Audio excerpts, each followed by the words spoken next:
A Japanese man wearing bright, colorful pajamas wakes up inside a completely white room. There are no doors, no windows, and no visible ceiling. As he examines the walls more closely, he notices something strange protruding from one of them, a small button shaped like a human body part. Curious, he pokes it a few times before finally pressing the tip. Suddenly, hundreds of giggling baby angels burst out from the walls and floor. They appear for only a few seconds before disappearing again, but they leave something behind. Identical protruding buttons now cover the walls and floor. This marks the beginning of what feels like a strange learning phase. Terrified and confused, the man screams and begs for help, but no one responds. With no other options, he begins pressing different buttons to see what they do. Each one produces a random object that drops into the room: a toothbrush, a vase, and many other everyday items. He discovers that pressing the same button repeatedly gives him the same object. After testing one button multiple times, he ends up with a large pile of chopsticks. However, his experimentation takes a painful turn when pressing another button causes a small cart to shoot out from the wall and slam into his legs. Another button transforms into a butt that suddenly passes gas in his face. Hours pass, and the room fills with a chaotic collection of random objects. At one point, he accidentally throws a ball at the wall, which presses a button that rewards him with sushi. Starving, he is thrilled until he realizes there is no soy sauce. He calls out to his unseen captors for soy sauce, but again receives no response. He repeatedly presses the sushi button, piling up food, yet no sauce appears. Eventually, he gives up and eats the sushi plain. The moment he finishes the last piece, he presses the button again, and this time, a bottle of soy sauce finally drops into the room, enraging him. Later, he receives a pair of old-fashioned 3D glasses from another button. When he puts them on, he can suddenly see a baby angel pointing toward one specific button. Convinced he has found the solution, he presses it, only to trigger a countdown and a giant butt descending from above to pass gas on him. As time drags on, he accumulates more objects and even reads 5 volumes of a manga series that appear from the walls. When he tries to get volume 6, he instead receives volumes 7, 8, and 9. No matter what he does, number 6 refuses to appear. Frustrated, he continues pressing random buttons until one of them finally opens part of the wall, revealing a hidden door. Overjoyed, he rushes toward it, but in his excitement, he forgets which button opened it. Pressing random buttons results in bizarre outcomes. An African tribesman runs across the room, water pours onto his head, and other chaotic events occur. Eventually, he finds the correct button again and dashes toward the exit, only for the door to slam shut in his face. His second attempt ends the same way. That's when he realizes the door remains open only as long as the button stays pressed down. Determined to solve this, he tries different methods, pressing it with his foot in a runner stance, hitting it with a fly swatter from a distance, pulling it with a jump rope, and even using air from a fan. None of these methods work. He then attempts to weigh the button down with a large vase, but it simply pops back up. Realizing he needs more weight, he tries filling the vase with water, but the water only falls onto him instead. Next, he fills it with sushi, making it so heavy he can barely lift it, because the vase's neck is too narrow for his hand. He painstakingly removes sushi, piece by piece, with chopsticks until it becomes manageable. Finally, lifting the vase, he carries it toward the buttons, only to forget once again which one opens the door. When he presses one at random, the African tribesman bursts out and accidentally knocks the vase over, shattering it. This drives the man to the brink of madness. He tries covering the button with sushi. It pops back up. He tries tape. It fails. He adds a steel plate on top of the tape. Still nothing works. After taking painkillers to soothe the injuries caused by repeatedly being hit by the closing door, he attempts to brush his teeth and presses what he thinks is the water button. Instead, a rope drops from the ceiling. Inspired, he comes up with a new plan. Open the door, then swing across the room with the rope to reach it before it closes. However, when he opens the fake wall, he discovers the door is locked. He barely makes it back before it shuts again, though it still hits him on the way. In frustration, he kicks the wall, accidentally pressing another button. This reveals a key floating in midair, but just like the door, the key disappears once the button pops back out. Now he faces a new challenge. He must find a way to keep both the key present and the door open at the same time. However, he has to locate the correct button again, because once more, he has lost track of it. His second attempt ends the same way. Determined to solve this, he begins experimenting with different methods to keep it held in place. By estimating where his foot landed when he kicked the wall, he presses a nearby button, only for a dog to leap out and bark at him. The same thing happens with the next button.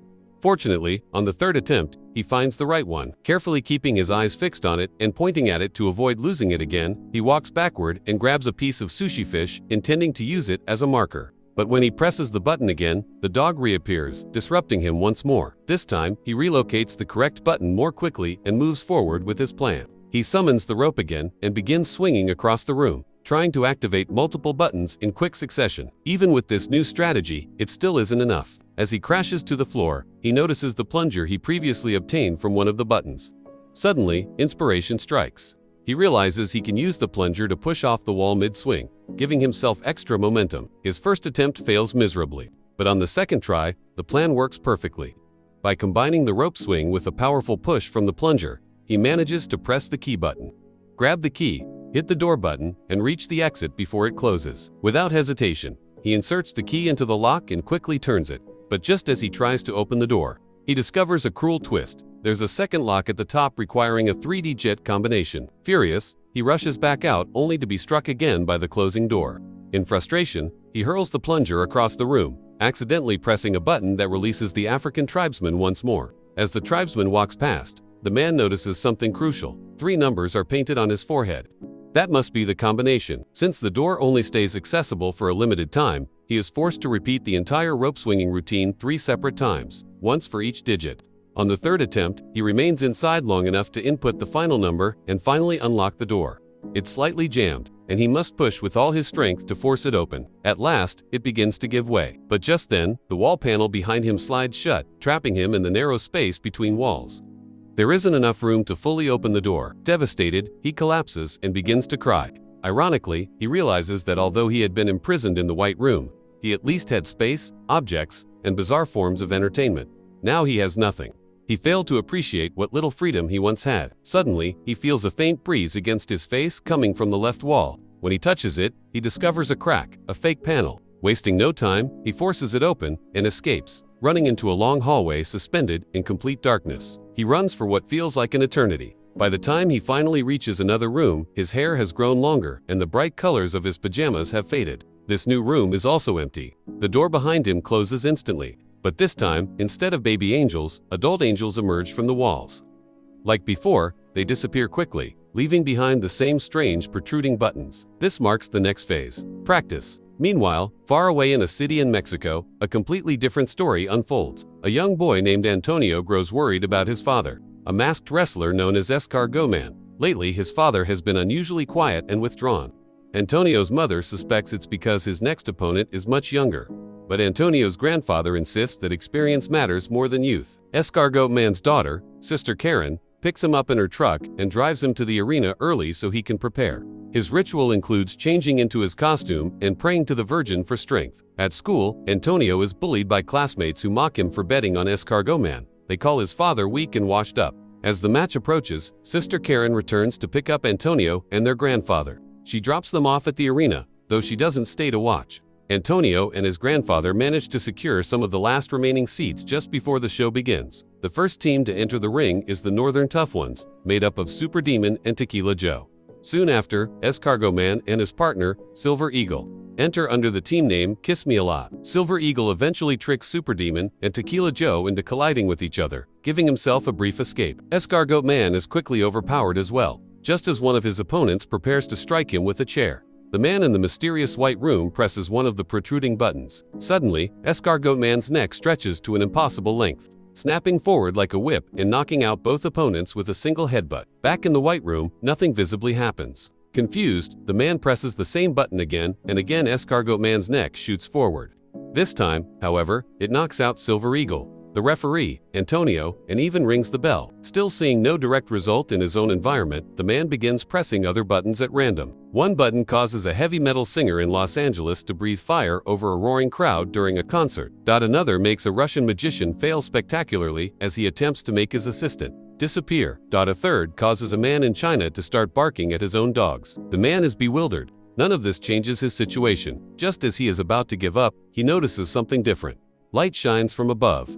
Unlike the previous room, there is no ceiling here, only open space, where angels can be seen flying in the distance. An idea forms. Instead of pressing the buttons, he decides to use them as handholds and footholds to climb the wall. To his surprise, it works. Every time he grabs one with his hands or steps on one with his feet, an event unfolds somewhere on Earth. Some are beautiful flowers blooming in a barren field.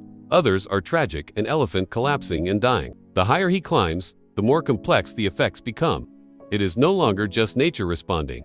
Human achievements and disasters begin to unfold. Inventions like the toaster, monumental events like the moon landing, moments both grand and mundane shaping history. As he ascends, his hair and beard grow long. Eventually, he no longer needs to cling to the wall. He begins to float, just like the angels. Armed with everything he learned from the previous phases, the chaos of learning, and the experimentation of practice, he now understands the system.